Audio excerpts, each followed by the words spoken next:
Bom dia a todos, sejam muito bem-vindos e bem-vindas ao Veja Mercado desta sexta-feira, dia 1º de março. Eu sou o Diego Gimenez e o nosso encontro aqui está marcado de segunda a sexta no YouTube e no Spotify, antes da abertura da Bolsa de Valores. Já o Veja SA, o nosso programa semanal com os principais executivos das grandes empresas do país, é publicado todas as terças-feiras na hora do almoço no nosso canal no YouTube. Não deixe de conferir. As bolsas europeias e os futuros americanos são negociados em alta nesta manhã, mas o assunto do dia é outro e é aqui no Brasil.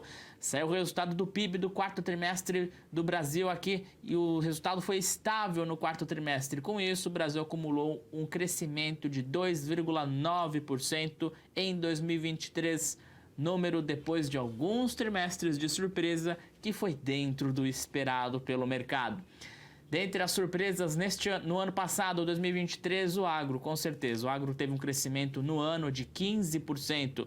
Outros setores, como a indústria, cresceu 1,6% e os serviços cresceram 2,4%. Mas o agro, sem dúvida alguma, os 15% foram mais do que importantes para o crescimento anual de 2,9% da economia brasileira. No quarto trimestre, como eu disse, a economia ficou estável em relação ao terceiro trimestre. No exterior, os investidores ainda repercutem dados de inflação nos Estados Unidos, que foram publicados ontem pela manhã. Os preços subiram em média nos Estados Unidos 0,3%, um número que também foi em linha com o que esperava o mercado financeiro. Para conversar comigo sobre todos esses assuntos, meu convidado de hoje no Veja Mercado é Paulo Gala, economista-chefe do Banco Master. Paulo, bom dia, seja muito bem-vindo ao nosso programa. Bom dia, é um prazer falar com você e com todos que nos assistem. Obrigado. Prazer é meu, Paulo. Começo falando, claro, sobre o PIB. O resultado veio em linha com o que o mercado esperava. A gente vinha de alguns trimestres de surpresa, principalmente com o agro, agora um número em linha. Essa economia estável no quarto trimestre, dá que sinais para a atividade econômica neste ano 2024? Bom, primeiro dizer que finalmente os economistas acertaram, né? Porque eram tantos erros, né? Finalmente a gente conseguiu acertar uma previsão de PIB, veio conforme o esperado. O PIB fechou com uma alta de 2,9% no ano, que é muito bom. É o segundo ano seguido que a gente cresce quase 3%, fazia tempo que isso não acontecia. Agora, a má notícia é que o crescimento no quarto trimestre foi muito ruim. A economia parou, desacelerou, isso já era imaginado, né? Dá um sinal de preocupação para o 2024, e isso se deve principalmente à contração do agronegócio, né, que era um dos setores que estava puxando a economia, e desaceleração dos serviços também. Então, o panorama não é de retração do PIB, não é de queda do PIB, mas é um de estagnação do quarto trimestre. Também a taxa de juros muito elevada também penaliza bastante a atividade econômica.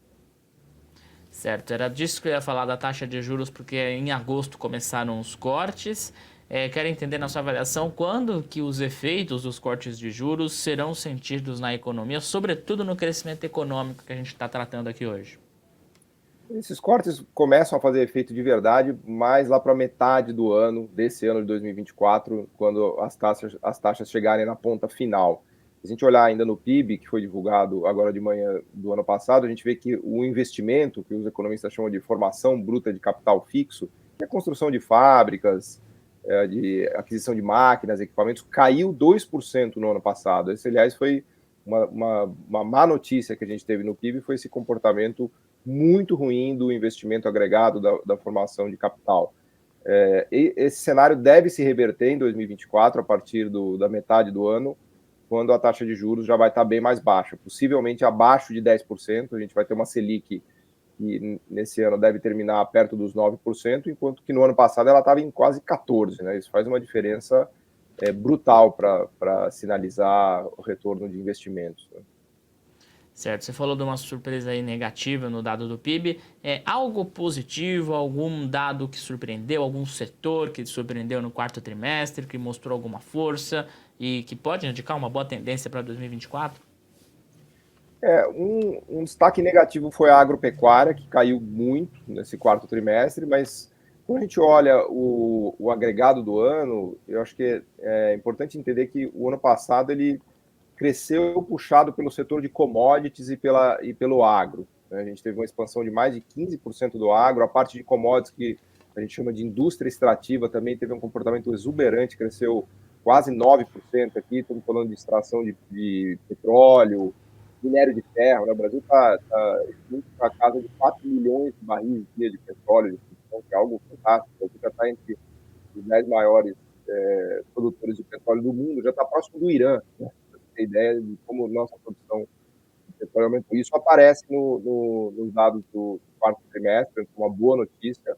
As exportações também foram pujantes, um aumento de quase 10% das exportações brasileiras, isso trouxe muito dólar para o país, a gente tem uma balança comercial gravitar em quase 100 bilhões de dólares no ano passado. Essas são as boas notícias. A má notícia é que o investimento caiu e a economia desacelerou.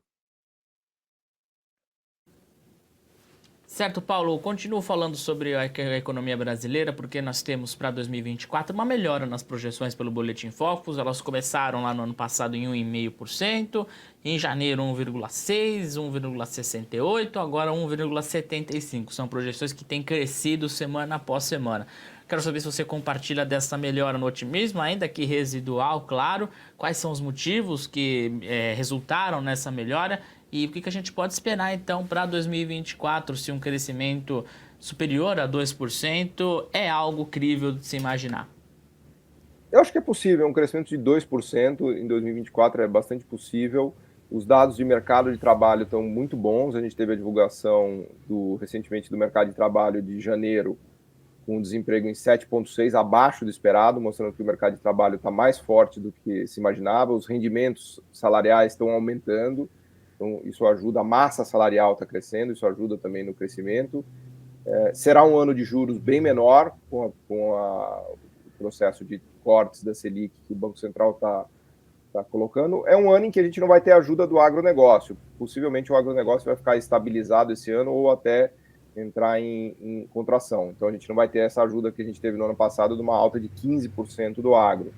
Por outro lado, a gente vai ter um juro menor e o mercado de trabalho bastante aquecido. O mercado de trabalho numa situação melhor até do que estava no ano passado. Então, é possível enxergar um crescimento próximo de 2%, sim, em 2024. O agro foi a grande surpresa, cresceu 15% só em 2023. Quero saber qual que vai ser a parcela de contribuição da indústria e dos serviços em 2024. Se é esperado um crescimento maior desses dois setores. Se sim, qual dos dois deve puxar a economia brasileira nesse ano? O comportamento da indústria deve ser melhor, sem dúvida. A gente tem uma previsão de crescimento de pelo menos 1% do setor industrial, que a gente chama manufatureiro, né, que é a indústria de fato, não a parte extrativa. O ano passado esse setor caiu mais de 1%, então ele também teve uma contribuição ruim para o PIB.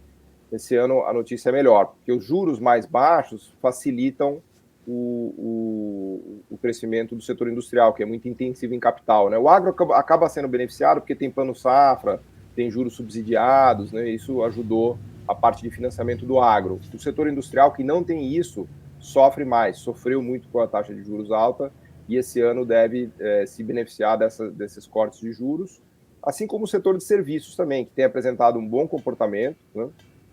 E deve continuar em 2024 também ajudando a puxar o crescimento. Então vai ser um crescimento mais puxado por consumo, por serviços e por indústria, e menos pela indústria extrativa e pela parte agro. Certo, falamos de juros mais baixos, o Banco Central está cortando as taxas, inflação está sob controle, as projeções para esse ano estão caindo. É possível imaginar, Paulo, uma extensão do ciclo de cortes de juros pelo Banco Central, uma taxa Selic a 9%, 8% é algo imaginável? E qual que seria o efeito dessa política no crescimento econômico do país?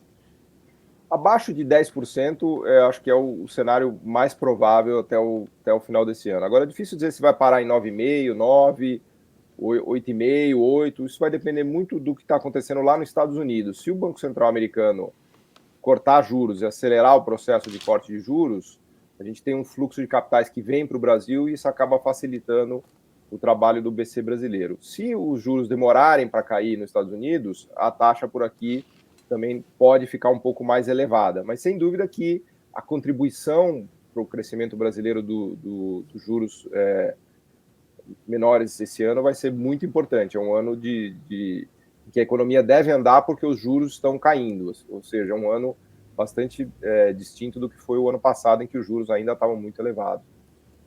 Certo. Você falou, vou trocar um pouco de assunto aqui, você falou que os economistas finalmente acertaram o dado do PIB no começo da nossa conversa. Tem um outro assunto também que é bem polêmico no mercado, que é a questão do déficit fiscal. Os economistas estavam bem descrentes quanto ao cumprimento da meta para este ano, que é de déficit zero. E de janeiro para cá as coisas estão mudando um pouco de discussão. A arrecadação recorde de janeiro levanta a possibilidade não do cumprimento, ainda mais de um déficit menor. Quero saber se você compartilha dessa visão, por que a discussão mudou e o que a gente deve ficar de olho nos próximos meses. O resultado fiscal de janeiro foi muito bom. O governo teve um superávit de quase 80 bilhões de reais. Isso se deve à arrecadação ligada ao mercado de trabalho. Eu dizia que o mercado de trabalho está mais aquecido, com a massa salarial em expansão. O governo também acaba arrecadando mais tributos, né, especialmente os previdenciários. A tributação de fundos também trouxe novas receitas.